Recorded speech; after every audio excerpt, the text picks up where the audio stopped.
I want to start with your military service, if that's okay. Mm-hmm. You were a naval intelligence officer and served in Afghanistan. Yeah. At that time, don't ask, don't tell was not the law of the land. Right. And yet, it seems like, if my timeline's correct, you were not out of the closet. Right. Yeah, so Don't Ask, Don't Tell was in effect when I joined the military in 2009, but by the time I was deployed in 2014, it had been repealed. That being said, it wasn't exactly obvious that the military was a gay-friendly environment, but things were changing. I mean, you knew things were changing. I came out like everybody does, I think, when I was ready. You're kind of ready when you're ready, and it took me a very long time. When were you ready? When was that time? Well, I made sure I sort of came out to myself somewhere in my 20s and made sure to tell at least one friend before taking office, because I thought this is a thing in your life that you need to kind of have a handle on before you accept serious public responsibility. And worked up the nerve to tell a good friend, and his first response was kind of pat me on the shoulder and say, it doesn't seem like you really made it easy on yourself, by which he meant my professional choices, right? So the two important things in my life by then were political office in Indiana and service in the military, both of which at that time were completely incompatible with being gay, or at least that's what we thought. Yeah. When you say the military wasn't the most friendly place for queer people, how did you see queer people being treated? Well, there's just a lot of kind of casual homophobia in the way people talked. A lot of it actually probably more unthinking than vicious in its intent. But it's just kind of the conversation, right? Oh, this email count came down from the command. That is so gay, like stuff like that, like middle school stuff. That's just kind of part of how people talked. Probably still is to some extent. But the other thing that I also felt very strongly over there was that nobody really probably cared that much, because we learned very quickly to trust each other based on whether you could do the job, right? I mean, talk about a case where all you care, somebody's getting in my vehicle when we're going outside the wire. They don't care if I'm going home to a girlfriend or a boyfriend, right? They want to know that I studied the intel reports on where the explosives might be, and that I know how to use my weapon, and that I'm going to keep them safe. And so I think, in many ways, I wish that, preferably not by going to war, but I wish that more Americans had that experience of just learning to have to trust other people with radically different backgrounds. Well, how you describe that in the military, it seems like the same argument could be made for why it doesn't matter if trans people serve. Yes. Did you serve with any trans people? Not that I knew of, Okay. but if I did, it wouldn't have mattered, right? I need to know that you know how to do your job, that I can trust you, and if you can serve, then you can serve. Yeah. Especially given that most people are not willing to step up and do that. I can't imagine that we would exclude competent people who are prepared to put their lives on the line to defend this country. Are you surprised that President Trump is legally able to disbar this many trans people? He's kicking out 13,700 people from the military. Yeah, it's shocking. But then when you think about it, a lot of Americans would probably be surprised to know that you can still be fired in most employers in most parts or many parts of the country, right? In the absence of federal civil rights protections for being any part of the LGBTQ world. It's why the Equality Act is so important, and I'm glad that we're taking another run at it in Washington. Absolutely. You said that when you served that the flag on your uniform, that it meant something. Yeah. It meant trust in terms of you and your country, and that is something that has been erased with the current administration. I want to know, how are you going to begin to rebuild those relationships abroad, but specifically as a queer person? You're going to be doing it in places that are hostile to LGBTQ people like yourself. Yeah. Well, I think part of that has to do with just what America means or can mean in the world. I still believe that the American model compares favorably to any of the others. There's a moment right now where there are competing models, right? The Chinese model is kind of being put forward as a convincing competitor to the American way. The Russian model, which to me is basically capitalism without democracy, which quickly becomes oligarchy. But in some ways, that model has flexed the muscle too, not to mention the Saudi model. Out of any of these alternatives, I still think the American way is the way to go. And I think most people think so too. In other words, one of the things that I think kept me safe when I was overseas is that there were more people in the countries I was in who wished they were American than the other way around. But we're losing that. That's fading. And part of what we need to do at home and abroad is reassert the kind of moral authority that has made America a model, a lot of which has to do with democracy and a lot of which has to do with pluralism. But I'm curious how you're going to exert a moral authority in a country where it's illegal to be gay. Yeah. When you're coming in to lead that conversation. Yeah, it's going to be a challenge, no question. But it's one example of why it's so important for America to be credible, right? So if America were unquestionably credible, then when a gay ambassador or a trans president or whoever it was showed up in even the most anti-gay country, they would kind of have to at least have a conversation with you, because they would be engaging the country that leads the world. And there's something that just comes from that. And in the same way that as mayor, I was able to enter some environments that are not the most queer friendly. But by virtue of the fact that I was mayor, and that I think I did a good job, was able to sort of be invited into those places, met with a certain level of goodwill, and then build more of that goodwill around our desire to serve before, or desire to prosper as a community, before it comes to any of that stuff. I agree. I mentioned queer people abroad, but right here in America, it is still not a safe place for queer and trans people. Yeah. There is a lack of acceptance. And is that part of your internal discussions and your campaign of how forward your queerness can be as you begin to campaign in more conservative areas? You know, we try not to overthink it very much. I mean, in many ways, one of the most conservative things in my life is my family life, right? I have a very kind of ordinary American home life. I got a spouse and a couple of dogs, and it's something that I think most people can relate to. It's just that my spouse is a man.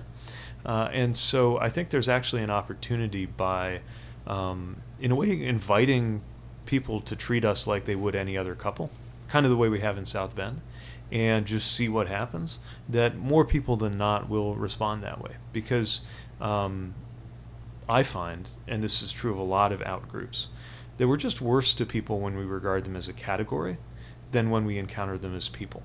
Don't get me wrong, we can be awful in person too.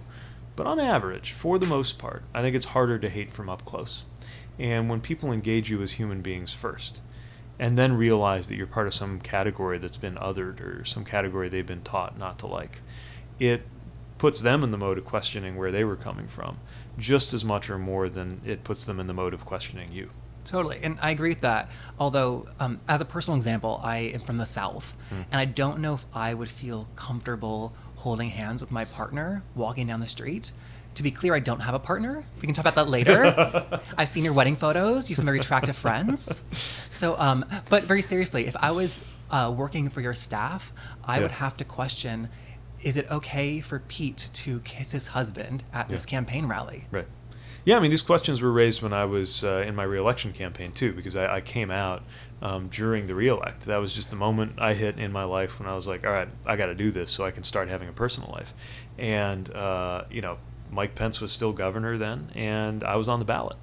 And so we asked ourselves kind of what effect will this have? How do we handle it? But I very quickly realized that I just had to be who I was, and it's too much work to try to be someone else. And so we just trusted people. And the amazing thing is, for the most part, that trust was vindicated. People who, maybe even people of an older generation who are struggling with joining us on the right side of history, at its best, I think they felt better about themselves for kind of inching our way. I mean, I remember the example that's always on my mind is someone who I'm pretty sure was a little more conservative, woman of a certain age, saw me soon after I was dating Chasten, and kind of said a little bit mischievously, like, well, I met your friend, and he is wonderful. And, like, that could have been a moment to, like, talk about the difference between, like, a friend and, like, someone you're dating. But that was her way of signaling that she was moving in the direction of acceptance, and she felt good about herself because she was. And so part of what we were able to do, and part of what I think we might be able to do nationally, is to help people realize that they are better selves when they are in the process of supporting and honoring who people are as their authentic selves in the queer community. You mentioned Chasten, your husband. Yeah. I think that you would be the first president to have met their spouse on a dating app. Yeah, I'm sure that's true. You guys met on, was it Hinge? Hinge, yeah. If it was Grindr, would you tell me? Probably not. Okay. But it was Hinge. I respect that, actually. Who messaged to first, and what'd you say? Oh, I think I started it. I don't remember. Unfortunately it's kind of lost to the ages through some app update. But Do you think he would remember? That's a good question. I'll ask him. Okay. I bet it was me, but I'm not sure. But he responded. I could tell right away he was not like the others. He was pretty witty. We were talking about Game of Thrones. We were talking about. I was laid up, recovering from an injury, and so I had a lot of time. I was kind of hanging out on my phone, and I could just tell by the chatting that he was somebody special and that I wanted to meet him. I love that. How long into dating did you tell him that you might want to run for president one day? So he often talks about, I don't remember this as well, but I believe him. He mentions that on our first date, he was a little skeptical about getting mixed up with a politician, and he asked, what does your future look like? And I told him what would have been the truth at the time, which was, I'm up for re-election. I hope it goes well. If so, I'll get a second term. And if that second term goes really well, then I may get a look in 2020 for running for statewide office, maybe even governor. And so he reminds me of that now when we talk about the crazy life that we have, because I don't think any of us could have guessed even a year and a half ago that this was where life would take us. And I like that you admit that you're an underdog. Yeah. Right? It's important it's important for people to know that we're in this to win this and that I see a path. It's also important for people to know that I'm not stupid. I get the audacity of this, right? I get where we're coming from. And so, of course, it's an underdog project. But looking at the landscape, there are people with resumes like Joe Biden and name recognition like Kamala Harris, my senator. And just looking at the landscape, I want to know why did you decide to run to take on not one giant, but 12? Well, I don't view it as taking on any of the others. I don't think that I have opponents so much as competitors. And frankly, coming from a position like mine, you're not competing with any one of them so much as you're competing against the House. The idea is that I have something to offer that's just different than the others. It's not something wrong with any of the others. It's just different. I don't think we have enough voices in our party that come from the so-called flyover country or forgotten communities, places like the industrial Midwest where I live. I don't think we have enough voices that are grounded in local government. I mean, it's unusual, right? Usually you expect somebody to be in Congress, for example. I'm not so sure that marinating in Washington for a long time is the best thing to prepare you for national executive office in these times. And I don't know that we've seen enough voices from our generation stepping forward onto a national stage at a moment when our generation is the one that has the most at stake. I mean, the longer you're planning to be here, by definition, the more you have to gain or lose by the decisions that are being made. It's why I'm always talking about the world as it might look in 2054, which, God willing, is the year that I get to the current age of the current president. And when that is a personal question, what's the world going to look like? Not the theoretical thing, but like, what am I going to do then? Then I think it just gives you a sense of urgency. And so I think the Democratic Party needs a voice that's that kind of millennial Midwestern mayoral voice that nobody else can bring. And I don't think it's necessarily productive to compare every young underdog politician to an Obama-like figure, as the news tends to do. And yet, like Obama, you are an incredibly symbolic candidate. And I just wonder, is there anything from the Obama playbook that you are stealing? And I ask that knowing that David Axelrod, his campaign advisor, is a friend of yours. Yeah, one thing is that, I think he was somebody who understood the historic nature of his candidacy and also found a way not to let that completely define him. And I think about that a lot. I know it means a lot as the first out queer person to get this far in this process. And I also know that it's important because I think what success looks like is that it would not be newsworthy. I think it's important to kind of run our own playbook that's not as the queer candidate, but just as a good candidate who happens to be queer. And finding ways to neither shrink from nor kind of depend on that or any other element of my identity, I think is something that he did very well. and something I think that anybody else from a minority group thinking about how to manage these questions of identity and policy and presence in the national field can learn a lot from. And yet, you said earlier you're not overthinking this. Yeah. I think it's maybe impossible not to when you are, maybe not, or Fred Krager, I guess, is the first person to run openly gay in 2012, but he's a Republican, so we don't need to talk about him. It's fine. I respect the fact that he blazed a trail too. Yeah, there is something symbolic that like is the antithesis to Trump being a veteran, a gay person, and a millennial. That is exciting, and unique, like you said. Yeah. We talked about the world and being here in 2054, I think was the year you said. Yeah.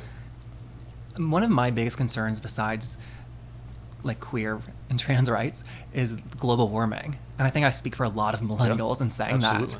What is the biggest, boldest thing that we need to be doing? Our generation is going to be on the business end of global warming for the rest of our lives. And I think it's actually the starkest example of intergenerational justice being something that we ought to take seriously in our politics, because you got a lot of decisions made up to now and even today as though this were someone else's problem.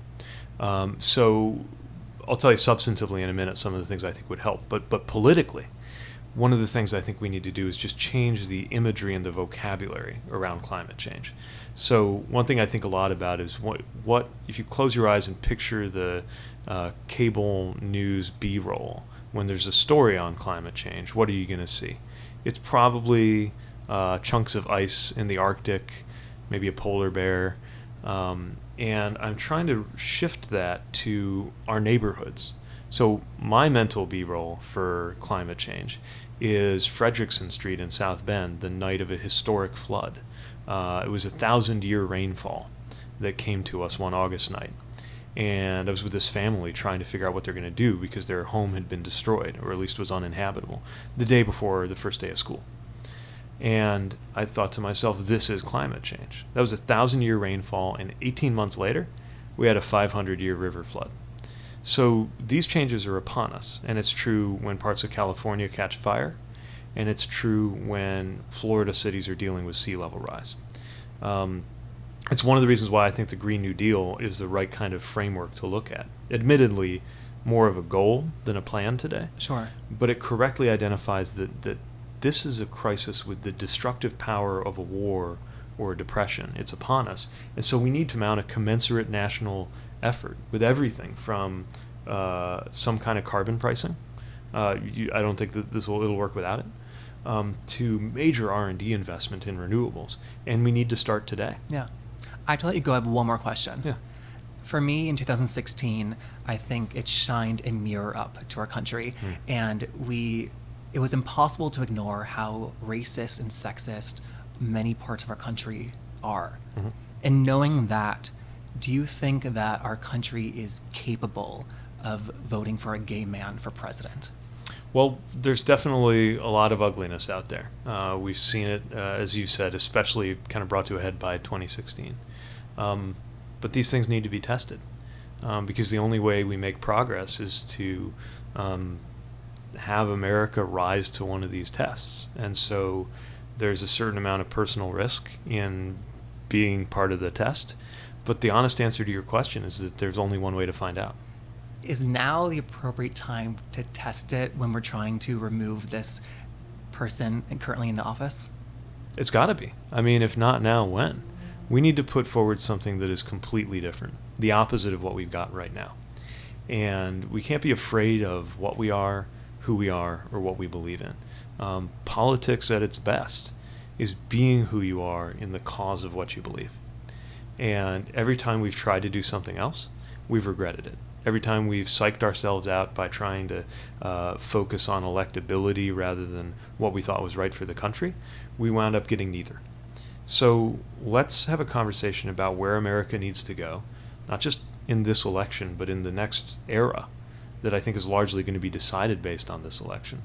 And let's put forward real human beings and challenge voters and challenge our neighbors to judge us based on what we have to offer them, not based on some complex of prejudices that not only we, but also they would be better off without.